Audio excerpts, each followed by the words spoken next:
mesmo na companhia de outros, que o clima seja um clima de silêncio. E que esse silêncio possa se aprofundar com o tempo, para que a gente possa explorar a ampliação da sensorialidade.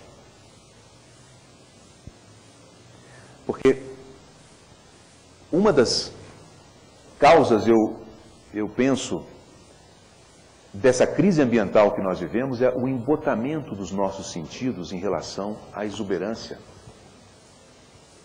Porque enquanto os sentidos se embotam em relação à exuberância da vida, isso permite que todo o nosso funcionamento se focalize nos objetivos mais objetivistas do ego. Mas quando a sensorialidade é resgatada, ela nos coloca no silêncio. Ela nos coloca no silêncio. E quando nos coloca no silêncio, aí algo mais profundo em nós vai entrando em atividade. Vocês conhecem o que a literatura teosófica fala sobre a constituição da mente humana, né? Ela coloca que a nossa mente, ela tem uma dimensão mortal. Essa dimensão se vai com o corpo no momento da nossa morte, ou um pouco depois. E a sua característica é que ela é hábil nas discriminações. Ela percebe o diferente.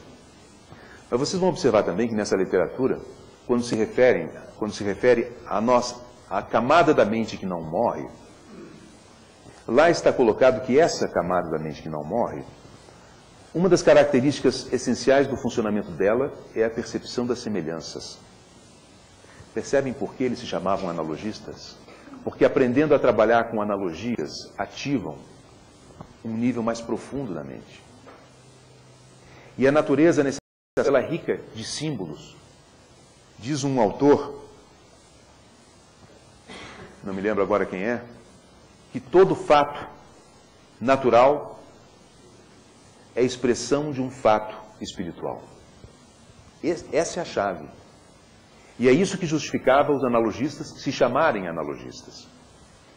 Aquela máxima alquímica do que está em cima está embaixo, é o que justifica essa postura mental que, desenvolvida, permite que, eu diria, qualquer circunstância da vida se tornar um oráculo.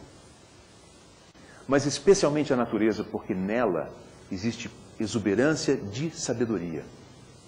Ali, as leis da natureza, a maneira como tudo se configura,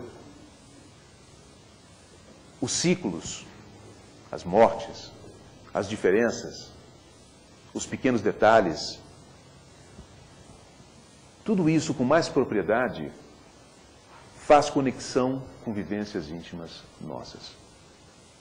E acho muito importante observar que a maneira destrutiva com que nós lidamos com o mundo natural, ela é também um espelho da maneira empobrecedora com que nós lidamos com o nosso próprio mundo psíquico, que nos dessensibiliza, nos empobrece.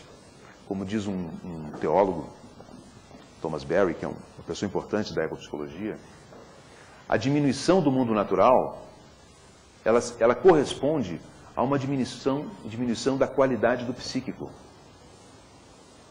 Não só porque a diminuição da qualidade do psíquico acaba levando a economias e tecnologias e outros ias que destroem o mundo natural, mas porque,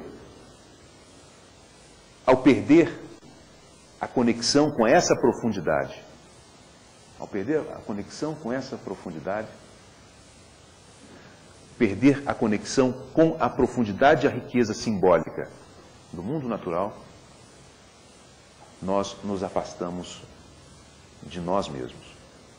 É curioso a existência de religiosidades, espiritualidades totalmente dissociadas do mundo natural. Não que elas não sejam enriquecedoras, iluminadoras e úteis para quem vive.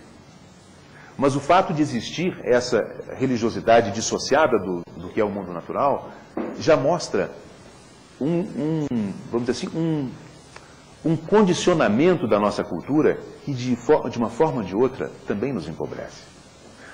A nossa cultura, gerando essa dissociação que coloca o mundo natural como inferior, se for vista do ponto de vista psicológico, como os junguianos poderiam bem esclarecer, aquilo que é alienado surge como sombra. E aí vem as sombras corporificadas. Eu diria que Francisco de Assis é a sombra do Ocidente, de certa maneira. Ele, que é o patrono dos ecologistas, é a sombra do Ocidente. Porque encarnou aquilo que estava reprimido na cultura europeia da época e é, de certa forma, ainda hoje.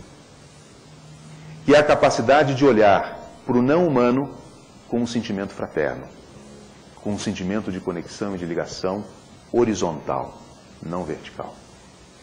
Honrando a divindade, né, em todas as expressões. E esse olhar sensível, que enriquece a alma, é um olhar apto a perceber as metáforas e os símbolos que a vida traz. Nas nossas experiências em ecopsicologia, nós acabamos tendo algumas, inevitavelmente, qualquer pessoa acaba tendo isso, né? Temos algumas, resgatamos, de certa forma, algumas das sensações, das percepções desses antigos. E não é incomum que, numa jornada com a postura correta, e eu quero repetir que a postura correta é, primeiro, abandonar os nossos vícios culturais sobre o mundo natural. Saber entender nossos medos em relação ao mundo natural. Sair dessa área de segurança e se abrir para o novo. E com a sensorialidade vivamente ativada, começar a deixar que as coisas aconteçam e que a percepção flua. Num estado como esse, uma pergunta existencialmente importante pode levar a consciência a se focalizar em seres da natureza, ou fenômenos da natureza, partes da natureza, que, como eu disse antes, funcionam como oráculo, porque podem ser símbolos para o que é necessário. Eu, numa certa ocasião, vivendo uma situação que eu queria uma resposta, me coloquei frente a uma planta e fiz essa pergunta para mim mesmo. Esse é um dos exercícios que a gente usa na ecopsicologia. E a reação para mim foi muito interessante, porque o meu olhar foi direto para uma parte da planta que me respondia o que eu precisava saber. No caso, ela me levou para a raiz da planta. E a questão que a mim incomodava naquela época, eu prefiro não entrar em detalhes, mas era realmente uma questão de raiz, de enraizamento. Esse é só um pequeno exemplo, eu gostaria de talvez entrar em outros exemplos também, de como alguns fenômenos de sincronicidade podem surgir se nós nos abrirmos para eles. Nos abrirmos para eles significa acolher a possibilidade do mais profundo e do silencioso. E como eu disse antes, isso é sempre um risco. O James Hillman, um junguiano, tem uma frase interessante. Ele diz, eu tenho essa frase dele aqui, eu vou passar para vocês exatamente como ele dizia aqui. Sozinhos em um campo ou olhando o oceano, nós nos sentimos mais próximos do mistério da vida e da morte do que quando estamos realmente em risco. Por exemplo, atravessando uma rua ou dentro de um carro veloz, onde a morte pode estar literalmente na esquina. A natureza parece nos querer lembrar da morte. Por isso é tão difícil sair de casa, sair do carro e sair do barco. Essa expressão dele nos remete ao que pode ser descoberto a respeito da natureza da nossa vida, do que significa a nossa vida, quando esse olhar se aprofunda. Né? Assim como é exuberante em termos de vida, em termos de diversidade, em acolhimento, em um sol cálido, uma cachoeira maravilhosa, no momento seguinte, ela traz uma tormenta que pode colocar sua vida em risco. E saber aceitar isso como parte dela, da natureza, nos torna mais sábios. Porque na medida em que a gente se dá conta que é essa polaridade mesma com que a vida vai se desdobrando, em que a realidade vai se criando, nós passamos a ver que é inevitável que nós passemos por isso também. A nossa vida pessoal vai retratando os fenômenos da natureza. Os sábios chineses perceberam isso e criaram toda uma filosofia em cima disso, que é o taoísmo. O I Ching, o Tao Te Ching falam de natureza. Falam também da natureza que não pode ser vista e da natureza que não pode ser falada. Nos remetendo ao fato de que talvez essa jornada espiritual, auxiliada pelo mundo natural, tenha na observação dos seres vivos da natureza apenas um aspecto. E que talvez uma outra dimensão ainda mais sutil possa ser desvelada para aquele, que atingiu ou entrou ou pôde gerar nele estados mais profundos do que o usual. E não é incomum isso acontecer.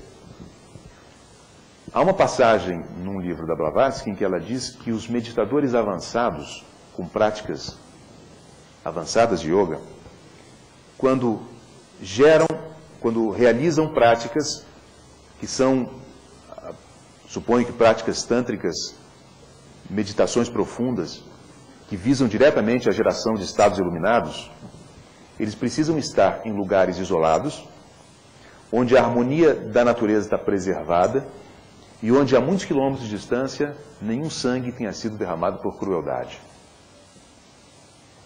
Isso nos faz pensar na sintonia entre o nosso funcionamento mental e sua harmonia, e a harmonia dos seus vários elementos, e a harmonia dos vários elementos da natureza. Que quando nós entramos em lugares onde os elementos estão integrados, isso gera em nós imediatamente uma integração dos nossos elementos interiores. Por isso que eu e outros colegas trabalhamos com a ideia de prescrição de natureza. Para ansiedades leves, para depressões leves, para estados de confusão, a natureza é um excelente apoio terapêutico. Mas apoio terapêutico é o mínimo, porque o potencial dela, ou o potencial da postura mental correta nela, pode gerar estados muito profundos. Nos estudos desse colega que eu me referi agora há pouco, ele chama Robert Greenway, e também em outros estudos, existe a ocorrência eventual de experiências místicas. E eu me recordo que uma pesquisa sobre as experiências pico, do Maslow, experiências alteradas de consciência, ampliadas de consciência, mostrava que estar em contato com a natureza era um dos mais poderosos indutores dessas experiências. De novo vem o fato, olha o que nós perdemos ao criarmos uma sociedade que cria regras muito diferentes das regras que a natureza tem.